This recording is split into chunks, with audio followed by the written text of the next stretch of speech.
In 429, the Vandals, a Germanic people originating in current-day southern Poland, traveled all the way to northern Africa. The decaying Roman Empire could not control them via military means and instead allowed them to settle in the region. Throughout the following decades, they conquered islands such as Majorca, Sicily, Sardinia, and Corsica, while also capturing the historically significant city of Carthage. They participated in the Third Sack of Rome despite its kings maintaining notably warm relations with the Byzantine emperors. Still, all that changed in the 6th century when the Vandalic War broke out, culminating in the iconic Battle of Tricamarum. It marked the end of the illustrious Vandal Kingdom.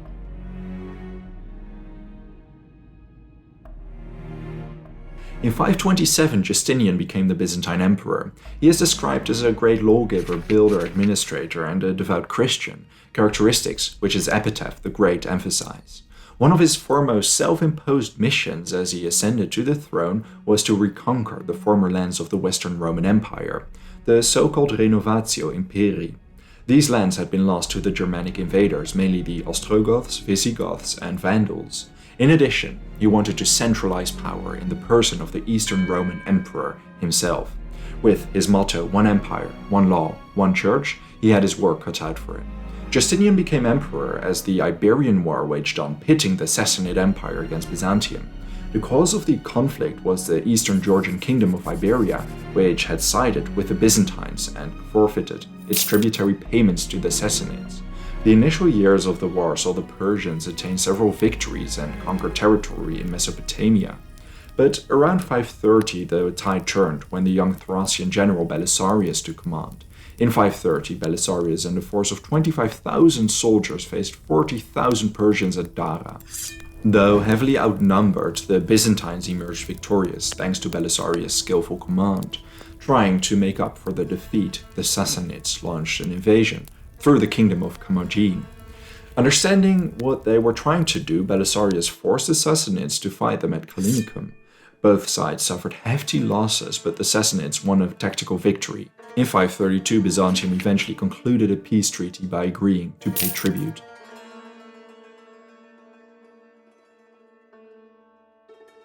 But to the west of Byzantium, there was fruitful ground for the Byzantine Empire to regain its military prestige. Though many Germanic tribes were ideal candidates to warrant an invasion under Justinian's policy to reconquer the lost Roman territories, he set his eyes on the Vandal Kingdom in North Africa. Traditionally, the Vandal Kingdom had been a loyal vassal of Byzantium. Contemporaries remark that its king Hilderic was a very particular friend and guest friend of Justinian, who had not yet come to the throne. But all this changed when Gelimer, Hilderic's cousin, deposed of him in a rebellion. Gelimer restored Arianism as the kingdom's religion and began persecuting Catholics. Justinian initially tried to resolve the conflict through diplomacy, but Gelimer replied that the Byzantine emperor had no authority over his territories. Taking into account the neighboring kingdoms, Justinian concluded an alliance with the Ostrogoths to prevent the Vandals from forging an alliance. Justinian then tasked his most able general with dealing with the Vandals.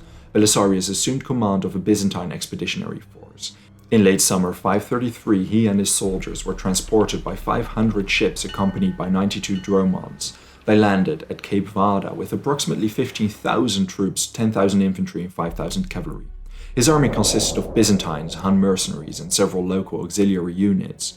As Gelimer learned of their arrival, he began preparing for battle. Still, he was at a significant disadvantage. Around that time, the Sardinians rose up against his rule. He sent his brother Zazon and 7,000 soldiers to the island to crush the rebellion. Belisarius was moving fast onto the ill-prepared Vandal capital Carthage. They set up camp south of the city before moving on to it. On September 13, on their way north, they ran into a small force of Vandals at Decimum, the 10-mile marker south of Carthage. They quickly routed the smaller force, but it turned out to be bait for an ambush Gelimer had set up. Despite it being an ambush, Belisarius' Byzantine army defeated the Vandal troops and continued marching on to Carthage. When they arrived 2 days later, they captured the city without much of a fight. Things were already crumbling around Gelimer, and the real war had not even started yet. He fled to the west, setting up his headquarters at Bulla Regia. Gelimer understood that if he wanted to win this war, he ought to defeat the Byzantine army decisively. But he also understood he did not stand a chance against a better equipped Byzantine army. the vast majority of his army was mounted.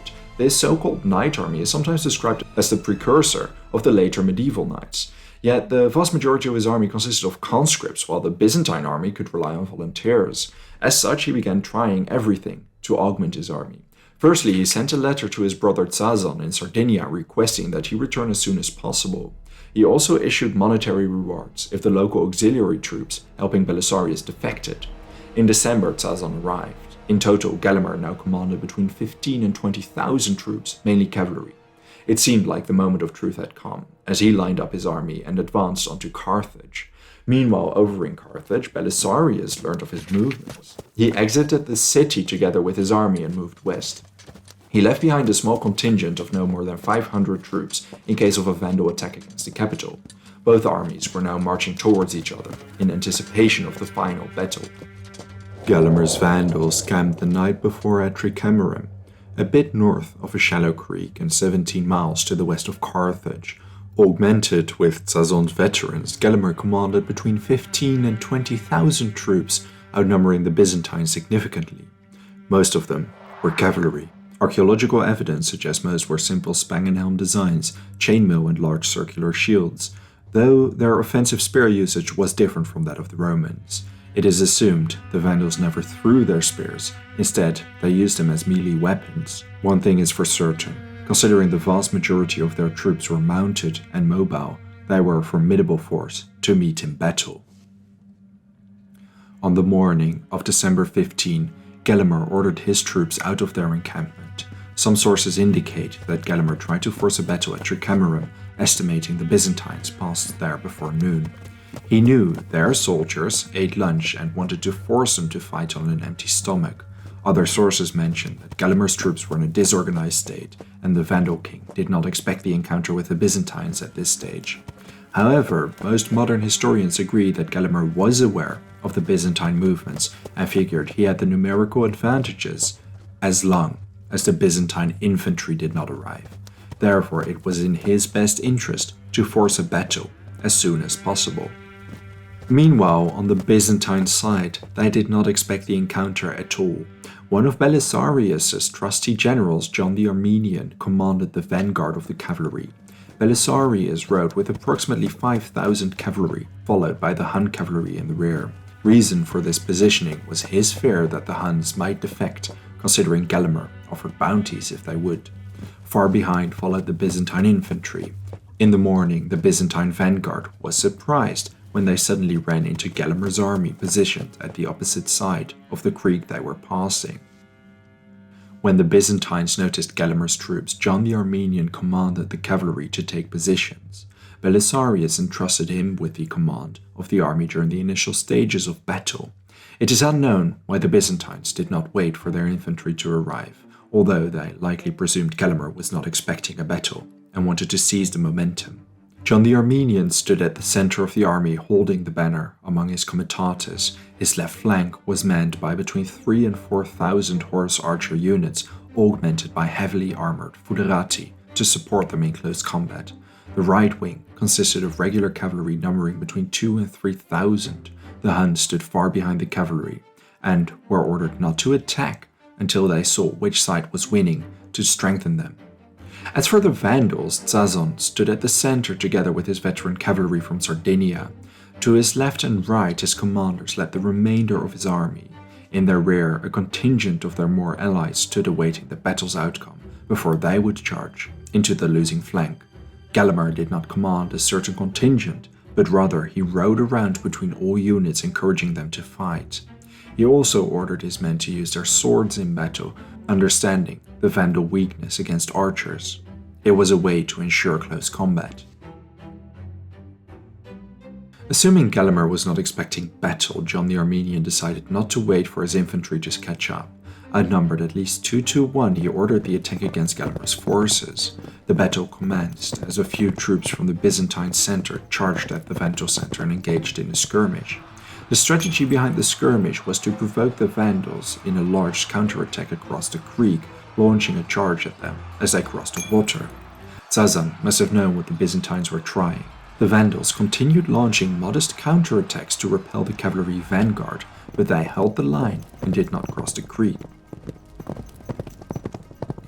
Upon retreat, John launched a second cavalry charge while the mounted archers pestered the flanks.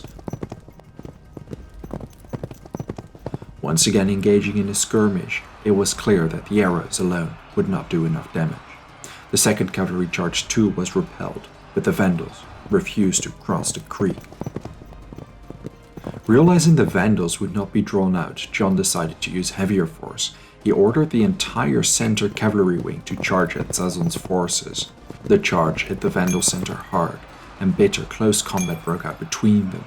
As John was engaged in fierce battle, it is likely Belisarius now ordered the two remaining flanks to charge at the Vandals.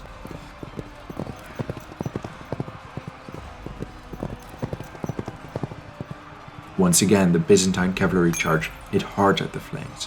During the melee, Sazon was struck and fell. His death signaled the beginning of the Vandal collapse. Upon realizing their commander died, it did not take too long for several Vandals to retreat. Gelimer had seen his brother die and ordered the cavalry to fall back following the disarray. The Byzantines now pushed through and inflicted heavy damage on the ever more panicking Vandals.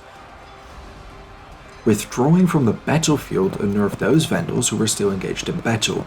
A massive rout followed, with the Byzantines in hot pursuit. The Huns now too joined the fight, chasing the fleeing Vandals. They retreated to their encampment, which was located uphill. Respecting the numerical superiority of the Vandals, Belisarius decided not to pursue them but to regroup and wait for his infantry to arrive. His cavalry, meanwhile, looted the bodies of the fallen Vandals.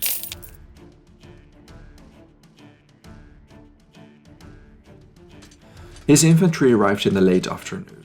As they did, Belisarius ordered his troops into battle formation to take out the Vandals remaining in the camp. But nothing of the sort was necessary. The base was largely abandoned. Gelimer and his generals had fled. Sources reveal Belisarius supposedly lost control of his army when they realized the majority of the enemy was gone. They turned into a looting and murdering frenzy against those who remained. They pursued fleeing Vandals and killed those who surrendered. They plundered the camp and chased the local Vandals well into the night. In total, it is estimated 800 Vandal soldiers died, while only 50 Byzantine soldiers died. After the disastrous Battle of Tricamarum, Gelimer fled to Mons Papua. Belisarius rode onto the city of Hipporegius, which was taken without any resistance. All around the Vandal Kingdom, the soldiers still at large were arrested. Lastly, one of his trusted officials, Boniface, decided his best chance at survival was to hand over Gelimer's reserve funds. Sources describe Gelimer as a broken man betrayed by all his officials and barely able to feed himself. He held out in the mountains during the harsh winter of 533-34, but in March, after suffering from starvation, cold, and constant being on guard, he was finally ready to surrender. Belisarius accepted his surrender, ending the Vandalic War. Justinian decided to follow up on his victory and annex Sardinia, Corsica, and the Balearic Islands. He felt confident to the degree he assumed the titles of Vandalicus and Africanus. Later that year, Justinian recalled Belisarius to Constantinople. Belisarius took with him 2,000 Vandal warriors and the disgraced Gelimer. A victory parade was held in the city, with Gelimer ceremonially stripped of his purple cloak. The public humiliation once again confirmed the subservient position of whatever Vandals remained to the Byzantine Emperor. As Belisarius returned to Byzantium, he left behind one of his most trusted generals, Solomon, to subjugate the remainder of the Vandals, the Moors and the Numidians. 5 more years of war followed, until Byzantine control was finally extended over the territories. Over time, many Vandal soldiers were shipped to the eastern frontiers of the Byzantine Empire, tasked with the defense against the threats from the east. It was not until the 7th century, with increasing Arab Muslim conquests in the region, that it became clear the Byzantine Empire was painfully overextended in the region.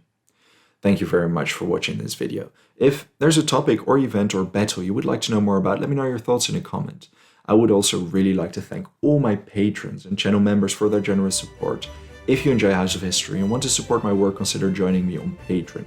For just $1 a month, you already gain access to exclusive videos and behind the scenes. Don't forget to subscribe. See you next time.